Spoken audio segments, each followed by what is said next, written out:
వ్యక్తి ఎదురు నిలబడి పోరాడి ఎర్ర జెండాను ముందుకు నడుపుతున్నటువంటి నాయకుడు. అందుకని ఆయన రహస్యంగా దారిగా ఎవరికి కనబడినటువంటి ప్రాంతంలో ఎవరు ప్రజలు మేలుకొన్నటువంటి సందర్భంలో దాడి చేసి హత్య చేశారు. ఒకవేళ ఆయన కొద్దిగా మేలుకొని మీ మందరి ముందరలా నడి రోడ్డు మీద ఇలాంటి హత్య జరిగింటే మీ చేతుల్లో వాళ్ళకి అర్థమై ఉండేవాళ్ళు కాదా? మీరంతా మౌనంగా ఉండేవాళ్ళ? ఆయన చంపుతుంటే మీరు చూస్తూ ఉన్నటువంటి క్రమంలో జరిగి ఉండింటే ఇక్కడ వాళ్ళ శవాలు పడి ఉండేవి కదా. తప్పకుండా అవకాశం ఇవ్వకుండా అప్రమత్తంగా వివరించి ఇలాంటి దాడులు చేస్తున్నారు. ఇలాంటి దాడులు గోవిందాపురంలో కూడా చేశారు, ఇక్కడ కూడా చేస్తున్నారు. ఇలాంటి దాడులతో సిపిఎం పార్టీని అరికడతాం, సిపిఎం పార్టీని లేకుండా చేస్తామంటే ఖబర్దార్ అని చెప్పి కాంగ్రెస్ పార్టీని హెచ్చరిస్తున్నారు. తీవ్రమైనటువంటి ప్రకటన పద్ధతుల్లో ఆందోళన కార్యక్రమాలకి అదేవిధంగా ప్రతిఘటించేటటువంటి కార్యక్రమాలకి ఊరుకోవాల్సి వస్తుందని చెప్పి కూడా హెచ్చరిస్తున్నాం. ఎర్రజెండాకు కొత్త కాదు, ప్రాణం ఇవ్వడం కొత్త కాదు, రక్త తర్పణ చేయడం కొత్త కాదు, బలిదానాలు చేయడం గొప్ప కాదు. ఏ దానికైనా తెగించి నిలబడేటటువంటి దమ్ము ధైర్యం సిపిఎం పార్టీకి, సిపిఎం పార్టీ నాయకులకి, కార్యకర్తలకు ఉంది. అంతేకాని కేవలం చనిపోవడానికి మాత్రమే పుట్టలేదు మనం, ఇట్లా బలిదానాలు ఇవ్వడానికి మాత్రమే పుట్టలేదు మనం.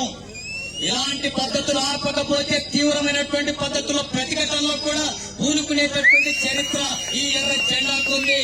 అది జాగ్రత్త అని చెప్పి హెచ్చరిస్తా ఉన్నాను. ఇప్పటికైనా ఈ దాడికి హత్యకు పాల్పడ్డటువంటి వాళ్ళని వెంటనే అరెస్ట్ చేయాలా? ఎంత సమయం కావాలి పోలీసు వాళ్లకు? ఎందుకు అరెస్ట్ చేయలేదు ఇప్పటి వరకు? 24 గంటల్లో అరెస్ట్ చేయాలా? 24 గంటల్లో అరెస్ట్ చేయమని కమిషనర్ ను హెచ్చరిస్తా ఉన్నాను. ఒకవేళ మీకు వాళ్ళు ఎవరున్నారో ఎక్కడున్నారో తెలియకపోతే, మీకు అరెస్ట్ చేసే చేత కాకపోతే, మీకు అరెస్ట్ చేసి వాళ్ళని అరెస్ట్ చేసేటటువంటి దమ్ము లేకపోతే అది ప్రకటించండి. సిపిఎం కార్యకర్తలకు పిలుపునిస్తాం. సిపిఎం పార్టీ కార్యకర్తలకు ఇస్తాం.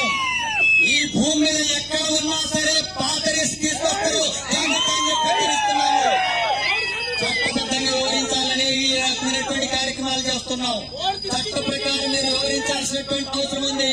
కాంగ్రెస్ పార్టీ కదా, అధికారంలో ఉన్నాం కదా, మంత్రులు ఉన్నాం కదా, ముఖ్యమంత్రులు ఉన్నాం కదా, ప్రభుత్వం అంతా మా చేతుల్లోనే ఉంటది, పోలీసులు మా చేతుల్లోనే ఉంటారు, పూర్ణాలు మా చేతుల్లోనే ఉంటారు.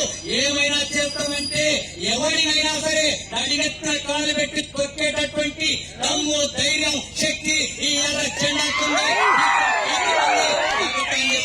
చేస్తా ఉన్నారు.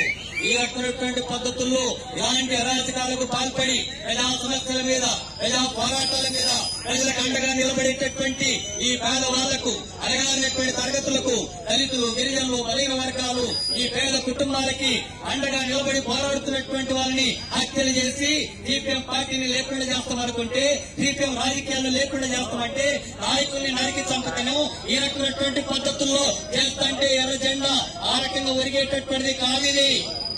నరికిన కొద్దీ విరగబూస్తాం, నరికిన కొద్దీ విరగబూస్తాం, విరగబూసి చరిత్రనే తిరగరాస్తాం. జాగ్రత్త.